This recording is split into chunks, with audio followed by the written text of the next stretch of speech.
Kembali bersama Fakta 62, Good People khususnya di Jakarta siap-siap membayar untuk melintas jalanan ibu kota. Namun jika tidak mau membayar saat melintas, alternatifnya tentu naik transportasi publik. Tapi faktanya saat ini berebutan dan berhimpitan masih jadi di antara potret transportasi publik ibu kota. Seperti apa kita telusuri sama-sama.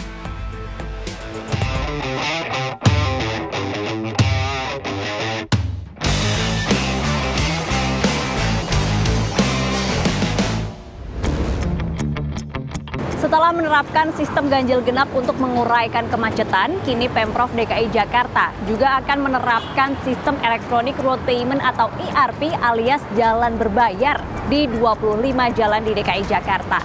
Meskipun masih berupa wacana, namun hal ini sudah menimbulkan banyak pro dan kontra di masyarakat. Good People, kita telusuri faktanya.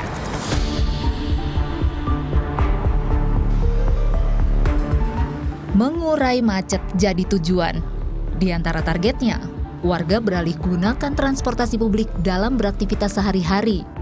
Faktanya, Transjakarta sebagai salah satu nadi transportasi publik ibu kota di jam sibuk seperti ini potretnya.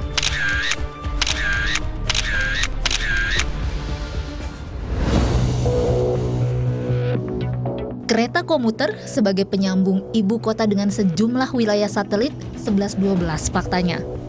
Kembali kian berdesakan dan berhimpitan terutama di pagi dan petang. Penumpang berebutan untuk bisa terangkut saat pergi ataupun pulang.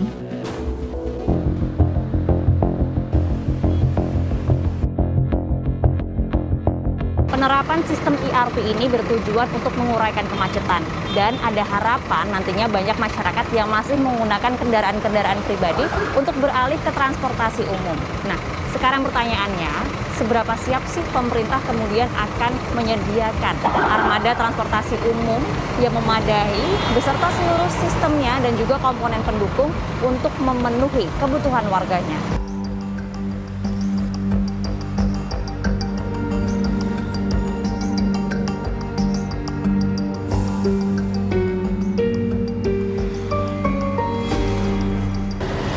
Kalau tidak diantisipasi, kenyamanan penumpang saat berpergian menjadi sebuah pertanyaan.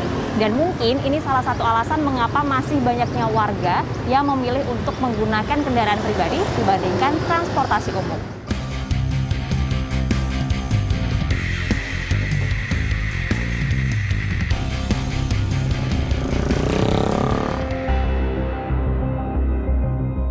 Sudah menerapkan sistem ganjil genap, sudah banyak juga transportasi umum yang tersedia di Jakarta seperti Transjakarta, lalu LRT, MRT, dan masih banyak lagi yang tersedia. Namun nyatanya warga DKI masih banyak yang memilih untuk menggunakan kendaraan pribadinya dalam beraktivitas. Lantas jika sistem ERP ini diterapkan, apakah iya masyarakat akan beralih menggunakan transportasi umum? Tetap kendaraan pribadi, karena kan kendaraan pribadi kenapa? Itu kan banyaknya dari pinggir-pinggiran. Kenapa mereka dari pinggiran? Kalau mereka mau dari angkutan umum, mereka harus beberapa kali naik transportasi, jadi kurang efektif. Kalau tetap berbayar, lebih ke transportasi umum aja gitu. Karena kan kalau misalnya pakai berbayar kan udah, contohnya kalau misalnya kita mau ke Bogor atau gimana kan udah bayar lewat tol, ke Jakarta lagi bayar lagi jalannya gitu. Sangat nggak efektif, karena itu kalau menurut saya bahkan nanti yang akan jalan Jakarta itu orang kaya semua jadinya, bukan orang miskin gitu istilahnya, kan bukan orang menengah ke bawah. Kalau efektif, nggak bakalan efektif. Rencana disebut telah digodok matang lewat sederet analisa dan serangkaian penelitian. Iya betul sih, memang ini kan sebetulnya sudah dicanangkan sejak idenya ya 2007 zamannya Gubernur Sutioso saat itu. Nah ternyata tuh hambatannya ada di regulasi, di aturan yang menjadi payung hukum penerapan ERP itu sendiri, Electronic Road Pricing ya, jalan berbayar secara elektronik. Itu memang butuh ada aturannya karena dia mengkolek uang publik. Jadi ya. ini akan efektif? Nah kalau pertanyaannya akan efektif, menurut saya sih kalau saya sudah pernah belajar ini gitu ya, dan melihat pengalaman beberapa kota di negara lain yang menerapkan ERP, cukup efektif. Paling nggak 40% mengurangi kepadatan. Nah nanti kalau misalnya mengurangi kepadatan jalan, berarti kan diharapkan masyarakat akan kemudian naik transportasi umum nih. Iya, Nah, pindah. kesiapannya seperti apa Nah, untuk jadi di gini. Jakarta? Nah, iya makanya jadi gini. Ini saya selalu bilang, kalau menerapkan ERP tidak cukup dengan ERP. Tapi juga diikuti dengan strategi yang lain. Yang sama-sama menjadi satu mendukung dia. Kan ERP prinsipnya untuk mengendalikan orang atau mempersulit orang menggunakan kendaraan pribadinya, motor maupun mobil.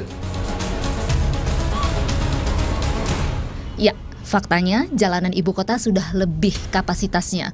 Butuh berbagai penyegaran untuk penataan dengan muara keselamatan serta kenyamanan warga. Juga faktanya, penunjang masih seperti ini kondisinya. Pembahasan yang matang sebelum penerapan sebuah kebijakan adalah hal yang penting. Masyarakat berharap agar kebijakan ERP ini tidak dilaksanakan secara terburu-buru dan tetap memperhatikan kesejahteraan mereka. Dan yang tidak kalah penting, good people, bahwa pengadaan dari komponen-komponen penunjang ini jangan sampai jadi hal yang terlewatkan. Maria Natasha, Eki Rizky, menelusuri fakta.